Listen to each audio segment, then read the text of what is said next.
Hi there, YouTube. Today I have a rather embarrassing confession to make. I have been wrong about the 2017 songbook. I downloaded a copy of the songbook from somewhere, and apparently it did not download the entire PDF, so it was incomplete. So a few videos ago in the Kingdom Song series, I said that the word paradise did not occur in the 2017 songbook. And that was absolutely incorrect. It does actually occur. It just wasn't in the download that I had. So I was wrong. It is there. So I have no idea how or why this happened. And yeah, sorry about it. Just thought I'd let you know. The same thing is true of the Victory song, which was the last song that I uploaded. It is number 149 in the 2017 songbook, and they have revised the crap out of it. In fact, one of the new verses is so obnoxious that I just have to share it here with you. See now all nations opposing the sovereign Jehovah, though mightier than Pharaoh, they too will suffer shame. Doom now awaits them, they will not survive Armageddon. Soon everyone will know that Jehovah is God's name. Jehovah, God most high over all, the one from time indefinite, the same.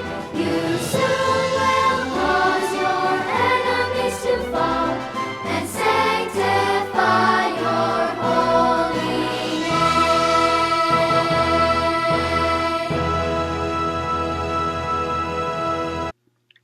Yep, but you heard that right. All nations oppose Jehovah. All of them. And they will all suffer shame and be murdered at Armageddon, because calling him Jehovah, which is not in fact the correct name according to the actual Bible, is more important than the lives of billions of people. Spoiler alert, if he really cares so much about his name and how it's pronounced, pretending that he's real for a minute, of course, the Jehovah's Witnesses are going to be in for such a rude awakening when he says, "It's Yahweh, you morons, it's Yahweh." And then he'll probably smite them all or something. Anyway, let's get to the point of today's video. Today's Kingdom Melody was in the 1966 songbook as number 52, in the 1984 songbook as number 95, and in the 2017 songbook as number 117. Shockingly, this song did not change between 1966 and 1984, other than the title and song number for some reason. In 1966, it was The Fruitage of Goodness. And I agree with the change to the fruit of goodness in 1984 because fruitage is just a stupid word. In 2017, for some reason, it's called the quality of goodness, and all the words are different. It's still a horrible song. You know what it sounds like? It sounds like a little kid's piano lesson exercise. Slow down to a snail's pace. It's really terrible. Okay, here we go. Old version, verse 1. Jehovah, the sovereign of eternity,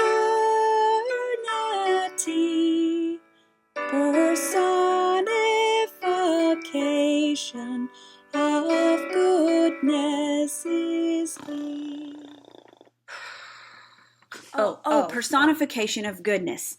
Yeah. Let's see. Personification of goodness. So, testing Abraham by telling him to slaughter his only son in cold blood, killing millions of people allegedly with the flood of Noah, Sodom and Gomorrah, the grilling of Jephthah's daughter, the bear that killed 42 kids for teasing a prophet. Sure. Sounds like a stand-up guy. In mercy his son from the heavens he sent, to lead sincere men from their sins to repent. But only men, not women. Never women. We're only good for cooking, cleaning, washing men's feet with our hair, and occasionally being stoned to death. O Jehovah, God of goodness, you have blessed us all our days. You are holy, ever loyal, and so good in all your ways. You show favor, granting mercy, far beyond what we deserve. You're so worthy of our worship, and it's you we gladly serve. I am really interested in hearing how he has blessed us all our days. I'll be waiting. I do think that this organization does show a lot of favoritism, but I definitely question the granting of mercy, because I wasn't ever shown any. It seems that I have only ever been good for sacrifice as far as they're concerned, which kind of sucks. Personally, I also need clarification on what makes him or anyone really worthy of worship. Judging from the things I've read in the Bible and the things I observed as a Jehovah's Witness, I'm not seeing it. Anyway, old version, verse 2.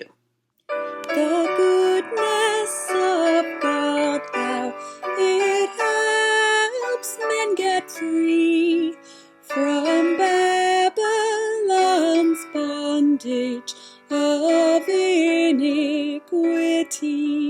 Okay, once again, for those who may be unfamiliar with the Jehovah's Witness parlance, Babylon refers to normal Christianity, Christendom, or as they term it, the world empire of false religion. You know, bondage.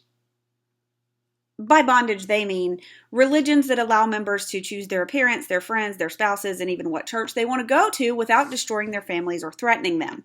That kind of bondage.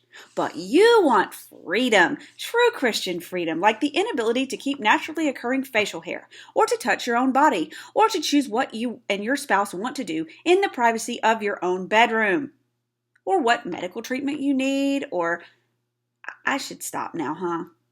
It's that kind of freedom. That's the kind of freedom we want. The goodness of God gives us increasing light, that we can distinguish between wrong and right. New light, new light.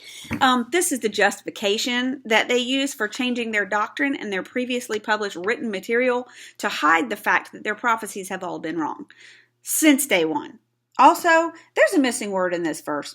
In order to make sense, it needs to say, so that we can distinguish between wrong and right. All right, 2017, verse 2.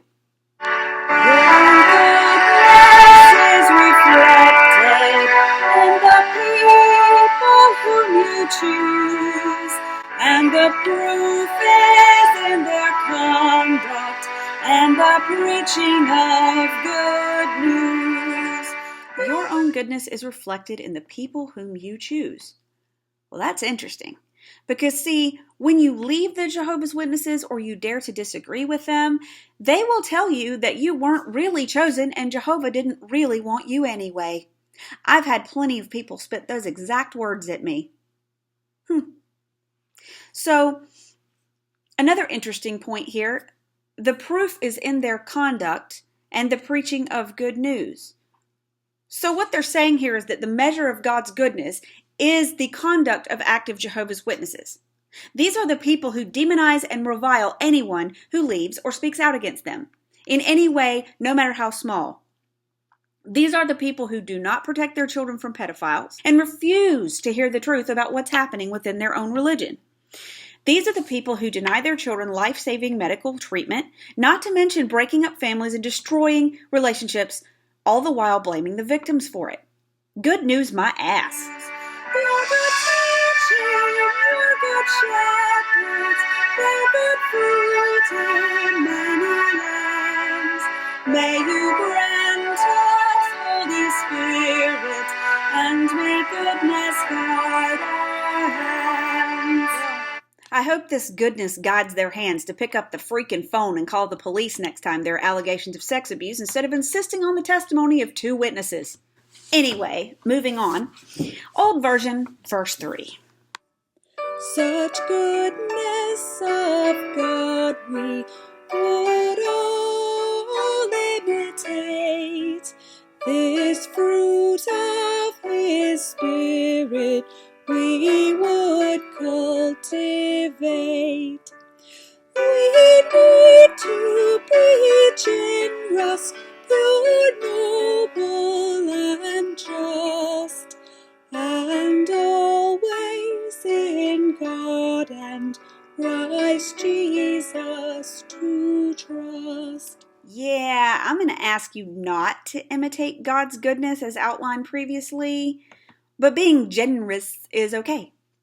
At least they let Jesus be in the song this time. That's kind of cool. All right, 2017 version, verse 3, the attack of the apostrophes. May we bless all deeds of goodness to our brothers, great or small. But only the brothers. Not those worthless worldly people. You know, the ones we preach to all the time, the ones who build everything and run all the government services, usually our bosses and coworkers and the people who show up to put out house fires and solve domestic disputes when the neighbors call the police. They're also the people who invent new things and write halfway decent music. But let's not do any deeds of goodness for them. Only brothers, great or small.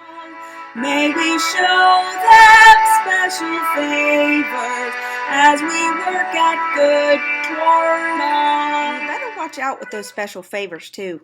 I hear you're not even allowed to compliment a brother on his haircut or a sister on her dress these days. You better be careful. In each family, congregation, in each town and neighborhood, with your blessing and your spirit, may we be a force for good. Only Jehovah's Witnesses in good standing. Everyone else can take a long walk off a short pier. All right, old version, verse 4. To grow in this goodness, just what can we do? Engage in much study, field service, prayer too. Notice the order here. Things you can do to grow in goodness. Much study. Okay, but only Watchtower publications. None of those worldly writers. No, no, sir. Field service. So, preaching to others makes you good. Okay. That's not actually how it works, but okay. And finally, prayer too, as an afterthought, but only if the Watchtower reading and preaching doesn't work first. Nor may we neglect with our brothers to meet, if we as to goodness would be made complete. Yep, guess this means you got to attend all the brainwashing sessions in order for your truthy goodness to be complete.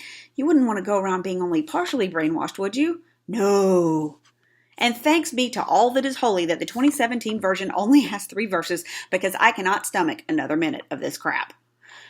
Do y'all realize how incredibly creepy it is that they change the lyrics to their songs like this and this often? It's creepy that they change the literature too, in my opinion, but lots of writers make revisions. Okay, most of them say so when they do, but it still happens. So I can see that a little bit more than what they do with the songs, but how often do people revise their song lyrics?